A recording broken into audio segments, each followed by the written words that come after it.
Hey, everybody. I would love to have a conversation about the word worship. Yes, worship. Sounds very churchy, very Christianese, but really, worship comes from the root word worth. That's it.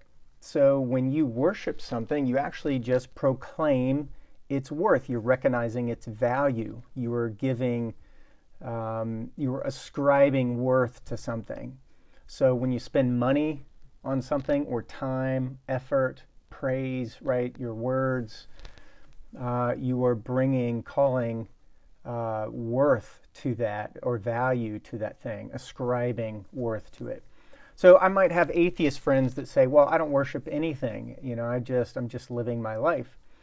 But really, I think any time that we look to something to bring us ultimate satisfaction, when you dream constantly about something, going after that one thing, when you fixate on something, when you spend a great deal of your time, energy, resources, money on something, that is an object of worship.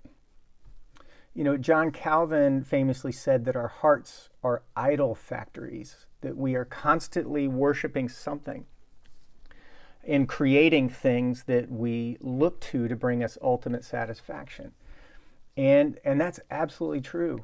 We cannot help but to put people and things on pedestals. It's just what we do naturally. You don't have to teach us that skill. We just have it. You don't have to hone in on that skill. We're just really good at it. And that's just who we are as humans. And so we do that constantly. Jesus said this in Matthew 4:10, and it was when he was tempted. He was in the wilderness, and he was being tempted by the devil. And one of his responses to him in Matthew 4:10 was, "You shall worship the Lord your God, and him only will you serve." So this is the thing I want to encourage you on, that worship always leads to service.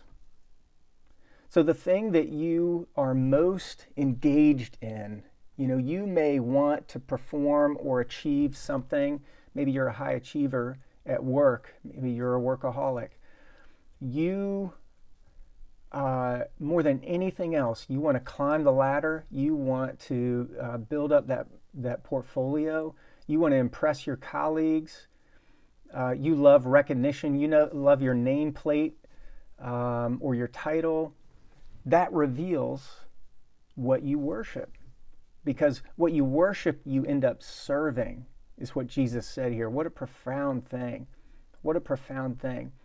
And so for the Christian, that should be a freeing thing.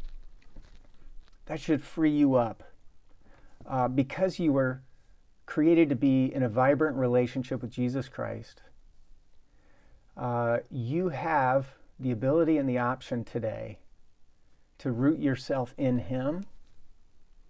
And out of that is going to spring forth worship, and out of worship, service.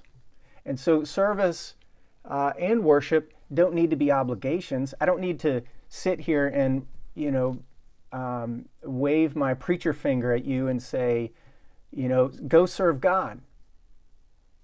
In fact, you shouldn't have to be prompted at all to serve God or to worship God.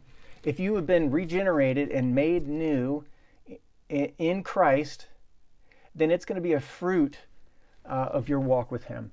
You will want to worship, ascribe worth to God, and worship always leads to service. Therefore, you'll want to serve him with all that you have, with all your resources, your time, your energy, your focus, your dream and thought life, your prayer life, all that you have, all that you are. So I hope you're encouraged today to worship the Lord today and to serve him. Have a great weekend.